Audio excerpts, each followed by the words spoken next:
Bom, vamos lá, pessoal. A pergunta a ser respondida hoje é se você deve acordar às 5 horas da manhã ou não para ser uma pessoa mais produtiva. Você já deve conhecer o 5 a.m. Club, um livro muito bacana, e outros livros interessantíssimos. O Milagre da Manhã, do Hal Herold, é um outro livro muito bacana, eu gosto bastante dele. Gosto do livro O Monge que Vendeu a Sua Ferrari e outros ali que falam sobre esse desenvolvimento pessoal. Mas o motivo de eu estar gravando esse vídeo é que eu vejo alguns colegas com essa questão de acordar às 5 da manhã, vejo alguns influenciadores falando disso também, enfim, pessoas aqui da empresa.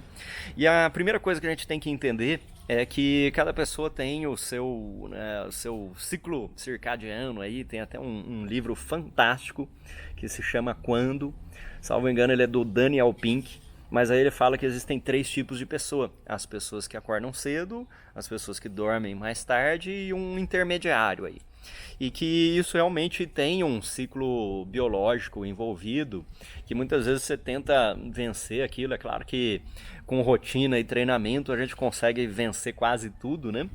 Mas se você é uma pessoa que se sente mais produtiva no período mais tarde ali, não 5 horas da manhã, talvez você vai levar muito tempo para mudar essa rotina e pode ser que não seja uma coisa legal.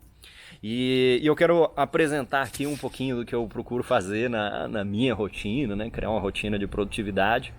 Mas não existe uma fórmula. O que existe são vários métodos, várias técnicas. Você deve estudar esses métodos e técnicas, ver quais funcionam para você e aí sim decidir o que você vai incluir na sua rotina ou não.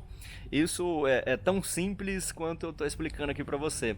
Às vezes a gente quer achar uma folhinha aqui, né? Pô, eu vou pegar uma folhinha aqui de papel com uma descrição do que eu devo fazer e vou seguir exatamente o que o fulano da Silva faz. E aí eu vou ser como ele, eu vou ser produtivo, vou ter sucesso, né? Eu, na minha vida, já li bem uns 100 livros de produtividade pessoal, planejamento pessoal, enfim, uma série de coisas ali, liderança. Por quê? Porque existem várias abordagens diferentes e a gente pode aprender com esses autores diferentes, com as técnicas deles e aí testar o que serve pra gente, porque nós somos pessoas diferentes, né? Nós temos o nosso contexto diferente aqui e isso faz parte, não tem como ter um modelo que sirva para todo mundo. Então, as 4 coisas que eu acho que você pode aplicar é preparar a sua rotina. Isso é um planejamento. É bom que todo mundo faça esse planejamento da sua rotina. Você pode acordar às 5 da manhã, acordar às 8 da manhã, enfim, mas planeje a sua rotina, se prepare para isso, porque se você não tiver preparação, não tiver definido os seus objetivos, suas atividades do dia, da semana, do mês, você provavelmente vai chegar no final do dia ali, ou no final do mês, ou no fim do ano, e não vai ter conseguido atingir nada daquilo que você pensou. Então, em vez de se preocupar com a hora que você acorda, se preocupe com o que você vai fazer quando você estiver acordado, né? Essa é a preparação e o planejamento. E eu vi um post ontem muito bacana do Flávio Augusto, Geração de Valor, dono da WhatsApp, uma pessoa fantástica, né? E aí você imagina, poxa, o cara é um ícone aí do empreendedorismo, um bilionário, dono de time de futebol e tudo mais. Ele deve ter essas coisas de que acorda às 4 da manhã e faz uma rotina lá e tudo mais. E as pessoas estavam perguntando para ele exatamente sobre essa questão da rotina dele, né?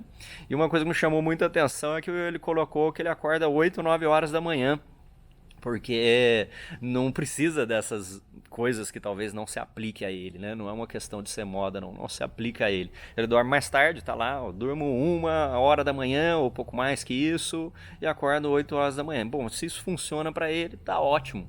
E o que funciona para você é o que você vai criar. Eu também vi um outro vídeo algum tempo atrás do Jerônimo Temel, que é um especialista de produtividade aqui no Brasil também, e ele falando isso, né? Não adianta nada você acordar às 5 horas da manhã e se arrastar no dia todo cansado e não ter planejamento das suas atividades, porque aí você não vai atingir nada. Então, para mim, a preparação.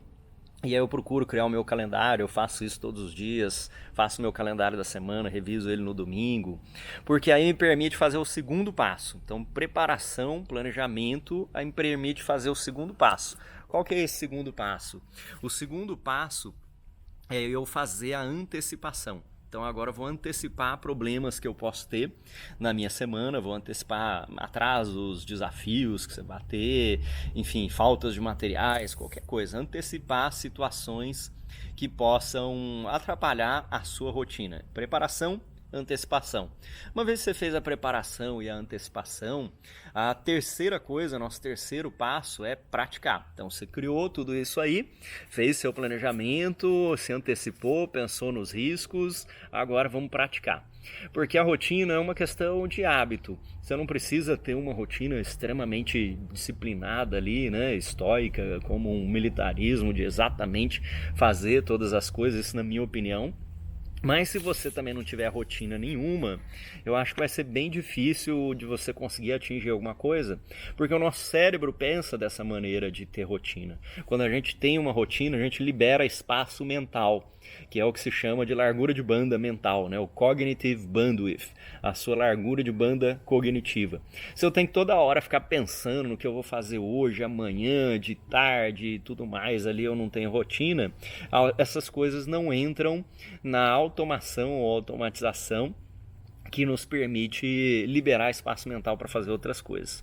Então, preparou o planejamento da sua semana, da sua rotina, e isso envolve muito teste, de você definir o que precisa fazer para você. Segunda coisa, antecipar, porque se você está de regime, vão ter coisas ali que vão sair de fora, você tem uma rotina de exercício, como é que você antecipa isso, né? Deixa o tênis na mochila, deixa o tênis do lado da cama, enfim, antecipou. Pratica, começa a executar isso, porque para mim um dos maiores erros em tudo que a gente faz é a gente tentar fazer aquilo por pouquíssimo tempo. Então, se você quer andar de bicicleta, aí você anda 2 dias, aí você para. Aí você quer aprender uma língua, inglês, você faz uma semana e para. Enfim, qualquer coisa. Então, antes de decidir se você gosta ou não de alguma coisa, se aquela rotina serve ou não para você, eu acho que você tem que praticá-la por tempo suficiente. Isso é a minha opinião. Tem alguns estudos que mostram isso também, mas quando eu quero mudar alguma coisa na minha rotina, eu procuro fazer isso por 1 mês ou por 2 meses. E aí, se depois de 2 meses eu não gostar mesmo, é porque aquele negócio não é pra mim, né?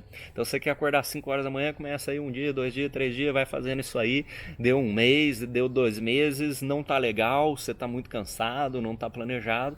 Vai e volta em outro horário para você escolher a melhor forma de você organizar essa sua rotina. Preparou, antecipou, praticou. Quarto passo é a gente revisar isso. Então, melhoria contínua, né? Eu sempre falo isso nesse vídeo, em outros vídeos aqui. A gente precisa revisar o que está dando certo, o que não está dando certo. Lições aprendidas. A gente precisa recompensar aqueles resultados positivos que a gente teve. Então, se você está, enfim, progredindo nos estudos, e aí você fez uma certificação, recompense aquela sua rotina de estudos. Revisar, recompensar e recalibrar. Este é o quarto passo. Então, se você seguir essas coisas, né, que na verdade não é um método, é como se fosse 4 estágios ali para você repensar as coisas, né? Nessa preparação você vai estar sempre lendo novos métodos, né? Eu gosto muito do livro do Kevin Kruse, que se chama Os 12 Segredos das Pessoas que Têm Sucesso na Gestão do Tempo. É um livro muito bacana aí, fala sobre gestão do tempo, mas eu acho que qualquer livro sobre planejamento pessoal e sobre gestão do tempo, ele pode te ensinar alguma coisa. Às vezes, uma fórmula que funciona ali para uma pessoa, você pega só um pedacinho dela e vai modificando e utilizando no seu dia a dia. Então, preparar, manter-se atualizado, mais uma vez, né, criar a sua rotina, aprender novas técnicas, técnica Pomodoro, que eu já falei aqui em outro vídeo do YouTube, técnicas de aprendizado, como a técnica Feynman, que eu criei aqui num vídeo do YouTube também. A técnica Feynman é uma técnica muito bacana para você que está estudando para uma certificação, para concurso, para qualquer coisa. Então, se existem técnicas, é porque alguém já testou isso e já sistematizou. Como você deve imaginar, dos 7 bilhões de pessoas do mundo e de tanta gente aí que já veio antes de nós nos últimos 100, 200 anos, todos tinham a mesma preocupação de se desenvolver pessoalmente, de serem mais produtivos, de encontrar seu propósito, de atingir mais. É por isso que tem tantos métodos. É claro que você não precisa ficar só estudando esses métodos, porque aí, se a gente não tiver esse passo de praticar, de tirar do papel, né, de colocar em execução, você nunca vai saber se funciona para você ou não. Então siga essas coisas, se prepare, antecipe, a antecipação é fundamental, né? Você tá de regime, a antecipação é você não comprar porcarias lá no supermercado, né? Pratique a sua rotina e sempre faça essa melhoria contínua, lições aprendidas, revisar, recompensar, recalibrar. É isso aí, um grande abraço e até o próximo vídeo.